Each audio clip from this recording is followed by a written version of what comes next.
que a gente focou nesse trabalho? FlickQ ela é bem, vamos dizer assim, versátil. Ela faz tanto numa parte do flagelo, quanto na parte dos genes do biofilme. Tá? Então a gente focou para estudar essa parte do biofilme. O que já se sabia? Que ela se liga no DNA, ela não só se liga numa região que controla os genes, como ela se liga em duas sequências específicas de DNA, que está bem mapeado, só que não sabia como que é o mecanismo molecular para isso. Nesse trabalho, então, a gente pode dividir ele em dois níveis, que a gente fala que é os estudos in vitro e os estudos in vivo. In vitro, o que eu quero dizer com in vitro? In vitro é quando a gente tem a amostra pura. Então, para ter a amostra pura, no caso, a amostra pura da proteína, da FlickQ. Então, a gente tem que produzir essa proteína. A gente usa várias técnicas de produção, que a gente fala que é produção heteróloga. O que significa isso? Nós temos que pegar o gene, que codifica aquela proteína, e de alguma forma fazer com que o produto desse gene seja produzido. E a gente usa, na verdade, bactéria para fazer isso. Não Pseudomonas, mas E. coli. Depois de obter a proteína pura, a gente tentou cristalizar ela, a gente fez vários testes para saber em qual condição a proteína formava cristais. E daí, a partir do momento que ela formou cristais, a gente conseguia difratar ela. A gente emitia um feixe de raio-x no cristal.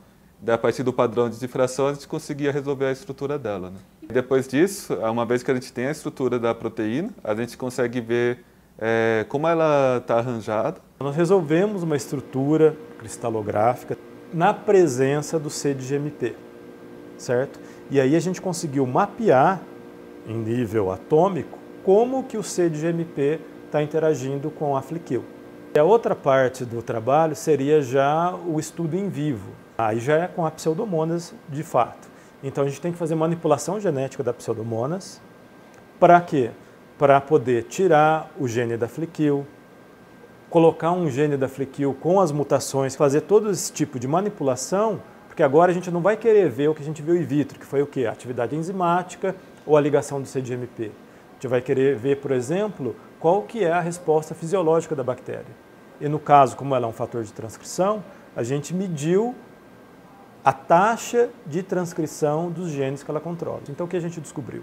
Primeira coisa, várias proteínas, elas estão num nível superior, um nível onde uma estrutura, uma cadeia, vai interagir com ela mesma, formando o que a gente diz que é um oligômero. Quando você não tem muitos índices de C de GMP, a FlickQ ela se forma um anel hexamérico, ou seja, você tem 6 unidades de FlickQ formando um anel, e isso faz com que ela consiga regular a formação do flagelo. A FlickQ, quando ela forma esse anel hexamérico, ela consegue reprimir esconder mesmo certas regiões do DNA.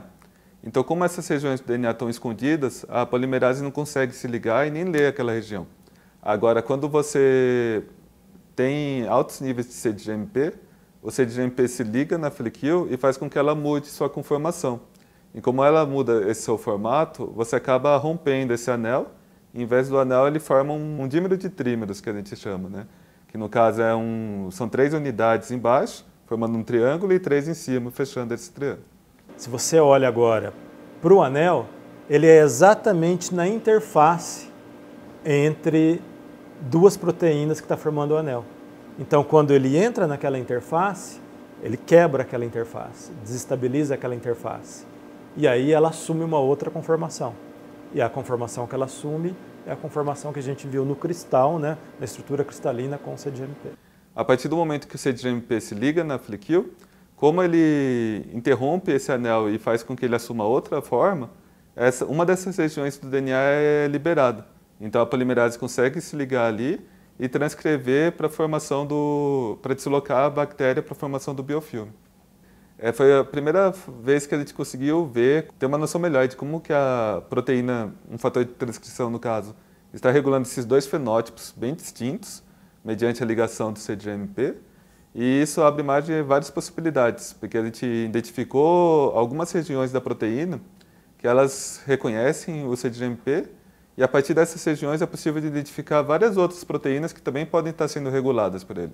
Isso abre um amplo espectro para você começar a estudar outras proteínas, inclusive proteínas que são, vamos dizer assim, não ligeiramente, mas talvez do ponto de vista de controle de mecanismo molecular, bem diferentes da Flickr, de, vamos dizer assim, uma outra subfamília.